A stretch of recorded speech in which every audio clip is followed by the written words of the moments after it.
Hello everyone and welcome to The Information, where you'll get all the information on the latest in electronic, indie pop, and experimental music. Today we have an EP review. We are reviewing the new Consolation EP from Protomartyr. Protomartyr, for those unfamiliar, they are a four-piece based out of Detroit. They specialize in indie rock and especially post-punk sounds. This EP comes on the heels of their last full-length album, Relatives in Descent, which came out last September on Hardly Art Records. I think a lot of people, including myself, see the band moving in an upward trajectory with each subsequent album release. They've really only gotten better each time around and really focused and polished the things that make the band so great in the first place. Joe Casey is definitely a very passionate guy. He has a lot of things to say about a lot of stuff going on in America and the world. And that extends to this EP as well. If anything, I would say that this is probably the most refined and the most pointed and the most aggressive Casey has been out of any of the albums so far. He covers a lot of lyrical ground here. He talks about topics like growing older and kind of fighting against aging. He talks about just nihilism and looking out into the world and seeing people that he doesn't like, and just kind of the advancement of society not really moving in a forward positive trajectory, and kind of grappling with that. He also shares his disdain for police states and classism in this EP as well. The EP starts out pretty solid with the intro track Wait. It just comes crashing in with these harrowing guitars, a Joy Division-esque bass line, and Casey just shouting with these rolling, unyielding drums in the background. This is the track in particular where Casey talks about the sort of dregs of humanity, the inanity of people getting into stupid arguments and beating each other to a pulp over things that really don't even matter. He talks about a fight that he sees happening in front of him, ironic t-shirts wet with blood, an argument over aesthetics, that would be my guess, is one of the lyrics that stood out to me on this track. Later on, he also talks about keep me above this filth, 50,000 eyesores dotted across the land. So clearly he is able to sort of observe at large the people around him, and he doesn't really like what he sees. I like this song a lot. I wish, if anything, that it went on a little bit longer. But right after this, it kind of fades pretty quickly into the second track, Same Face in a Different Mirror. This one is a little bit of a slower track, tones things down a little bit. There's some darker instrumentation here as well. A very weird stop and start drum beat that creates a very interesting rhythm here. There's washes of downtrodden guitar all over this track. Lyrically here, Casey talks about fighting against age, kind of rebelling, not wanting to go quietly into that good night. And generally here also he talks about trying to stay positive in the face of life. Casey has a really good line here where he says, days kick your brains in the dirt.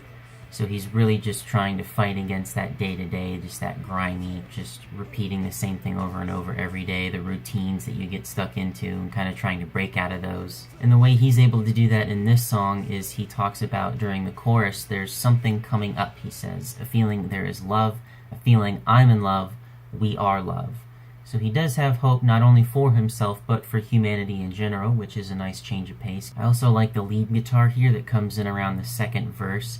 It plays very nicely with the melodies and the vocals here. The third track in here, Wheel of Fortune, is the first of two tracks that features Kelley Deal of the Breeders doing background vocals. And this one to me is the standout. I mean, I can definitely understand why this was the single in the music video that was released prior to the EP. On this track, I have never heard Casey's vocals sound more fierce, more venomous. He is spitting truths and he is angry about it. There's some unflinchingly brutal images in these lyrics here.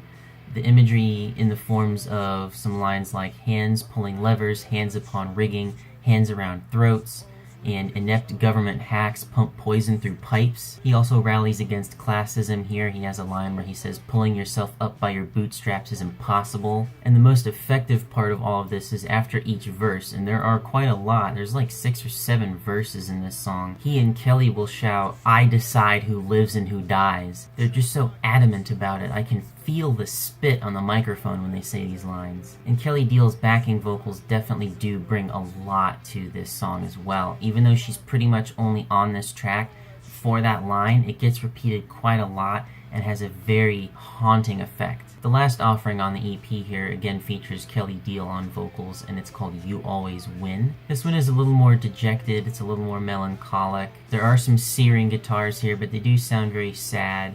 and there is some addition of some dour strings as well. Casey's vocals sound more dejected, like he's thrown in the towel at this point almost. He's talking about how some force, or probably just life in general, has kind of beaten him down. You know, he's kind of saying, you always win, you win again. And Deal provides more hauntingly effective vocals, but this time they maybe work a little bit less, just because there are moments where she does try to sing, as opposed to just kind of wavering in the background like a ghost.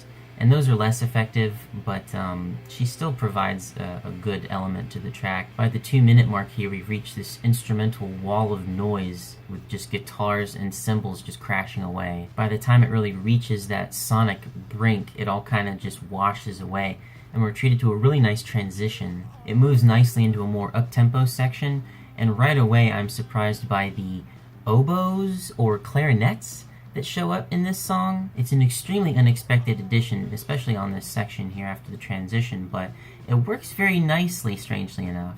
And this transition also works thematically as it ties into the lyrics, because in this section, Casey seems more revitalized, like he's regained that sense of purpose and that sense of life.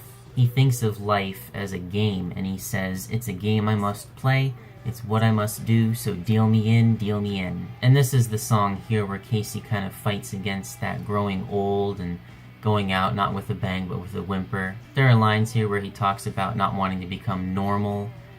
In the response to the idea of polite company, he says, "Pull that sheet right over me." So he's just like, if I've got to relax when I'm like 65 and just have fortified pills and milky tea, then I might as well just be dead. So I do like that he's able to kind of pick himself up and really get out there and not let life get the best of him, and I think that's a good mantra for the listener as well. So yeah, that's pretty much all my thoughts on it. I would talk about it more, but there's really only about 14 minutes of music here, you know, across these 4 tracks. So if anything, my main complaint, which it's not really a very big one, is just that I wish there was more here. I wish it was longer.